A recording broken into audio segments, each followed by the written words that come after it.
Assalamu alaikum. I'm Sayyid Kaleem and you're watching Aaj TV. Transparency International Pakistan has conducted a confidence building training workshop in Pakistan, in Karachi. On this topic, we have invited two notable guests in our studios.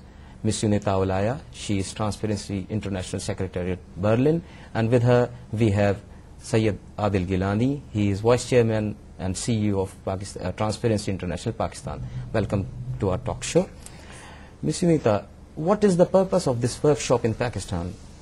The purpose of this workshop is to train selected government officials, high-level government officials that are involved in procurement activities, to be able to train as well other officials in the PPRA rules in Pakistan. Are you focusing on nature of contracting business in Pakistan by the government officials? Yes, basically focusing on training people on how to conduct, following the PPRA rules, public contracting procedures in Pakistan, in public contracting processes that different government agencies may take place. These people will in turn train other government officials in following these government rules. We believe it's a very, very important step in implementing the PPRA rules in Pakistan. What are these PPRA rules? These rules are rules that have been implemented by the public Pakistani Regulatory Authority in 2004. And they're a very good basis and a very solid ground to guide procurement activities in Pakistan.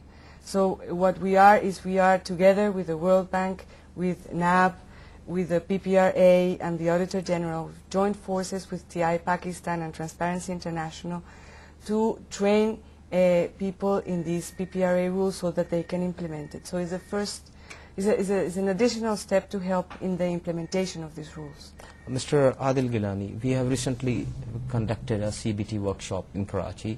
What was the purpose basically, and why? What do you think that implementing these rules in 2004 and now you are doing this workshop, what is the reason? Public Procurement Rule 2004 were formulated, I'll just go back to the history, based on the National Anti-Corruption Strategy which was prepared in 2002. In that strategy, the strategy was based on the Transparency International National Integrity System, that how good governance should be in a country. One of the 8 or 9 pillars were the procurement. That procurement sector was handled by TI Pakistan, and we provided the input of how the transparent procurement is possible. Now, based on those recommendations, the Public Procurement Regulatory Authority were to formulate the rules, and they took about 1.5 years to make the rules. The rules were announced in June 2004. Now those rules are very transparent. They are different because before that there were 27 different rules of procurement in Pakistan. And they were used by different government agencies, and that's why procurement was not going according to transparent manner, and there were a lot of manipulations. Now these rules require a lot of training, lot of information. The authority was a new authority and they did not have the capacity.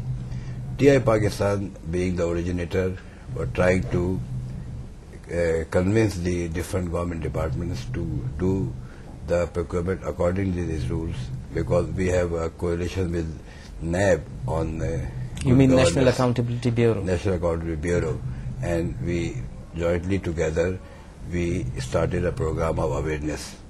Now that awareness program took us about a year, and we realized, because under the TI Germany there was a project funded by the European Commission for good procurement in Asian countries.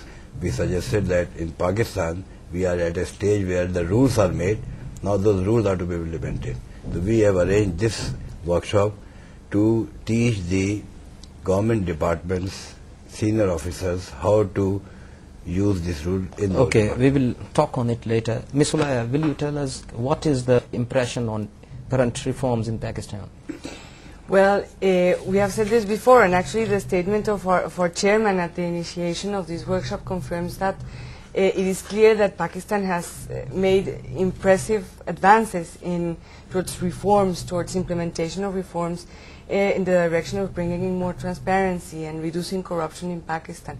Proof of that is the national anti-corruption strategy, for example, with its pillars, and the developments that have been thereof, the efforts of the National Accountability Bureau and many, many agencies. I think those efforts need to be commended and need to be brought up to the light, because that's really important development. The results of anti-corruption strategies and to incentives for transparency are not seen immediately. They take time, and they need a little bit of insistence.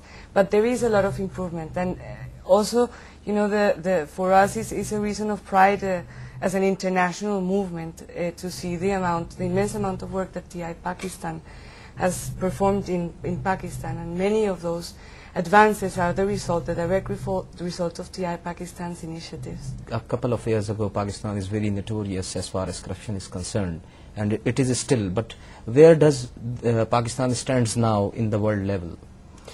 I think still stands among the lowest ranks. 26. It's 26. In Asia or all over the world? In the world. There are 144 countries. Okay. Bangladesh is at the lowest. Pakistan is 26, and India is about 39. Anything else you want to add? Well, one needs to take these indexes into context. No, they reflect the situation in a moment, and of course improvements should be seen with time. But as I said, it takes time to see them, and it takes persistence. What are the criteria of measuring corruption in a country? Well, in these cases, our corruption perception index is based on a series of surveys already performed in the country that measure perceptions of corruption from different types of stakeholders.